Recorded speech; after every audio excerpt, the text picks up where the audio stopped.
বন্ধুদেরকে বসার জন্য অনুরোধ করছি, ছাত্র বন্ধুদের বসার জন্য অনুরোধ রাখছি।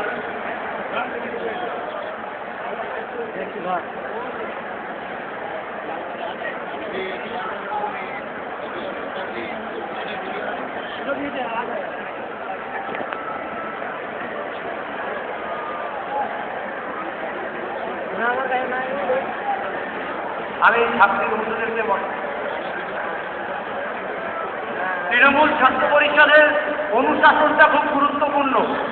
আমি অনুরোধ করছি, যে সমস্ত ছাত্র বন্ধুরা আসছো তারা তোমাদের আসন গ্রহণ করে নাও, এদিকে ওদিকে ঘুরে বেরিও না।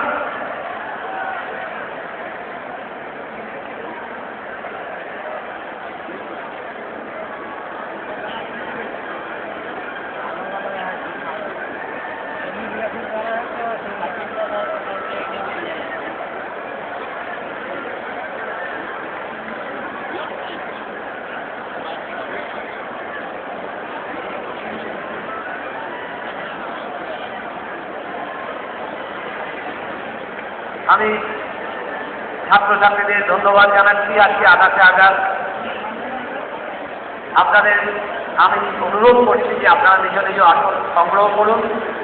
তৃণমূল ছাত্র পরিষদের উদ্যোগে আজকের এই ঐতিহাসিক ছাত্র সমাবেশ নেতাজি ইন্ডোর স্টেডিয়ামে আমরা এবছর যে পালন করছি, তাতে যে ঐতিহাসিক সমাবেশ হয়েছে, তাতে ছাত্রী বোনেদেরকেও বসবার জন্য, ছাত্র মনোজ ভাইদের বসবার জন্য অনুরোধ করছি। আমি আমাদের স্বেচ্ছাসেবকদের আপনাদের অনুরোধ করছি, বিষয়টি আপনারা ছাত্রীরা বসুন, সুষ্ঠুভাবে যাতে আমরা এই সভাটাকে পরিচালনা করতে পারি। আপনাদের কাছে আমাদের বিশেষ অনুরোধ। এই দিকটা আমার প্রচুর ছাত্রছাত্রী বিভিন্ন জায়গা থেকে তারা উপস্থিত হচ্ছেন। আমি ছাত্রী বোনেদের সামনের দিকে আমরা জায়গা সংরক্ষিত রেখেছি, ছাত্র বোনেদের আপনাদের দিকে চলে আসতে হবে। আর ছাত্র ভাইদের অনুরোধ করবো, আপনারা একটু পেছনের দিকে চলে যান। ছাত্র বোনেদেরকে বলতে দিন, আপনারা কোঅপারেশন করুন। আজকের এই ঐতিহাসিক ছাত্র সমাবেশে যে বিপুল সংখ্যক ছাত্রছাত্রী আজকে 28 আগস্ট নেতাজি ইন্ডোর স্টেডিয়ামে উপস্থিত হয়েছেন, প্রত্যেককে আমরা তৃণমূল ছাত্র পরিষদের তরফ থেকে ধন্যবাদ জানাচ্ছি। আমাদের আজকের এই অনুষ্ঠানে প্রধান আকর্ষণ, প্রধান বক্তা রাজ্যের মাননীয় মুখ্যমন্ত্রী সর্বভারতীয় তৃণমূল কংগ্রেসের চেয়ারপারসন আমাদের দিদি মমতা বন্দ্যোপাধ্যায়।